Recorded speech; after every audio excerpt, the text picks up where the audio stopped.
hugged it out. We literally just had a group It's hug. emotional and it's draining and it's, you know.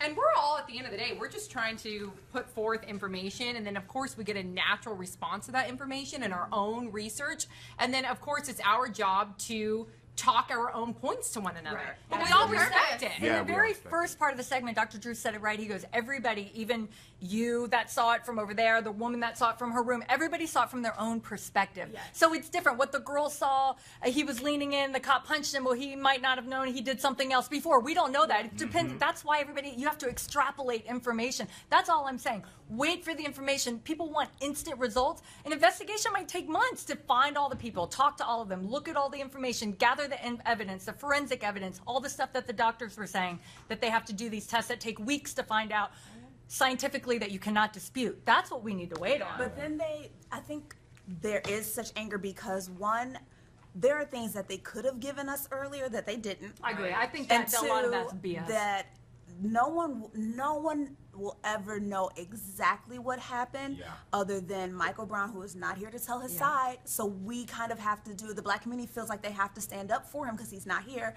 And that police officer who has not said a word. Right. And so if somebody who was there isn't saying anything, we instantly, like we said on the show, we're like, well, why aren't you saying anything? Right. Why Well, aren't you I'm sure defending they're told yourself? not to I'm say sure. that. I'm sure. Yeah. I completely agree with you, like our feeling as a black community.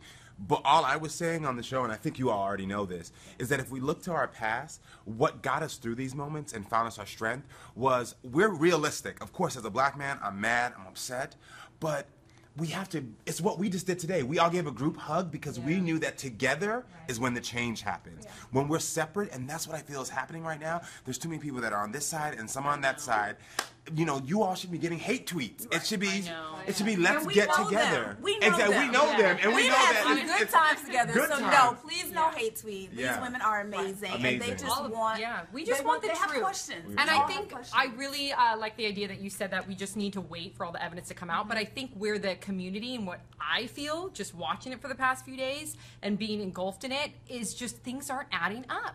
You know, you hear one statement, and then all of a sudden somebody else comes out of the woodworks, like the convenience store owner and the employee, saying, "Oh wait, I never reported it. I never called it in." But then but didn't the police department say you did? And then other people are coming in. There's conflicting reports, and then that's why people are doubting and mistrusting this police department. And then there's the history of the mistrust too, and I think that's where all the outrage is. But at the end of the day, we need to sit back and let the law take its place. Also, and we're scared that we won't get the justice because I know still to this day, many people feel Trayvon Martin didn't get the justice. Yeah. You know, Oscar Grant didn't get the justice. And so there's this history. We keep saying history. Right. There are so many black men that have unfortunately died in similar instances, and But we don't it's feel because like we we're don't. getting- If we want the justice, we have to go there and we have to create the change we want. And that's what I want people to know. You have the power to create. I went to Florida after Trayvon Martin, and I was trying to figure out how do we stop the police department from doing so many different things. There was a roster,